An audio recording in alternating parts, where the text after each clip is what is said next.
সভ্যতার সংঘাত। Samuel Huntington একটা বই লিখে গোটা বিশ্ব কাঁপিয়েছেন। বিভিন্ন সভ্যতার উত্থান এই পৃথিবীতে ঘটেছে, আবার পতন হয়েছে। এই পৃথিবীতে এসেছে আর্য সভ্যতা, বৈদিক সভ্যতা, মেসোপটেমীয় সভ্যতা, মহেঞ্জোদারো সভ্যতা, সিন্ধু সভ্যতা, অনেক সভ্যতা।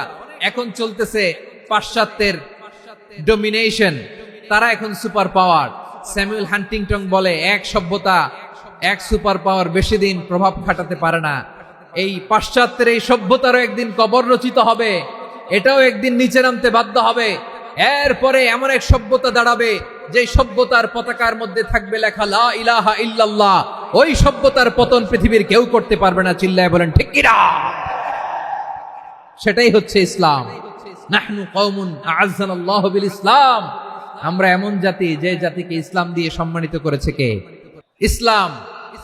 ইসলাম ছাড়া অন্য কিছু আমরা মানি না, মানবো না। চিল্লায় বলতে হবে ঠিক কিনা? ইসলাম বিরোধী কোনো মতবাদ আমরা মানবো না। চিল্লায় বলেন ঠিক কিনা? ইসলাম আছে, ইসলাম থাকবে। যারা ইসলামকে মাটির নিচে গেড়ে ফেলতে চায় ওরা জানে না ইসলামের ধর্ম কি।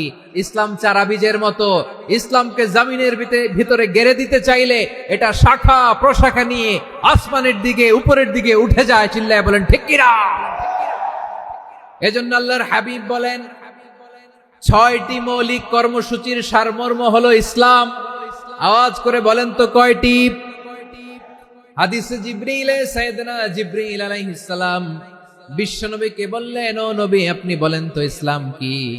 ইয়া মুহাম্মদ আখবিরনি আনিল ইসলাম। ইসলাম কারে বলে আপনি বলেন।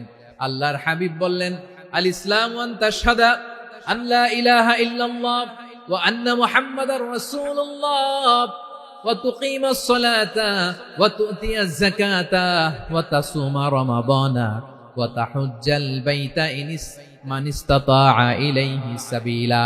আল্লাহর হাবিব ফরমান ৬টি মৌলিক কর্মসূচির সারমর্ম হলো ইসলাম।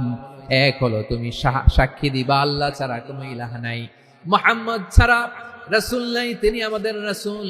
সালাত কায়েম করবা, যাকাত আদায় করবা, সামর্থ্য থাকলে আল্লাহর ঘরে হজ করতে যাবা। এই ৬টা কর্মসূচির সারমর্মের নাম হলো ইসলাম। ময়মনসিংহবাসী আওয়াজ করে বলেন, এই ৬টা কর্মসূচির সারমর্মের নাম কি? তাহলে ইসলাম কারে বলে বুঝতে পারছেন?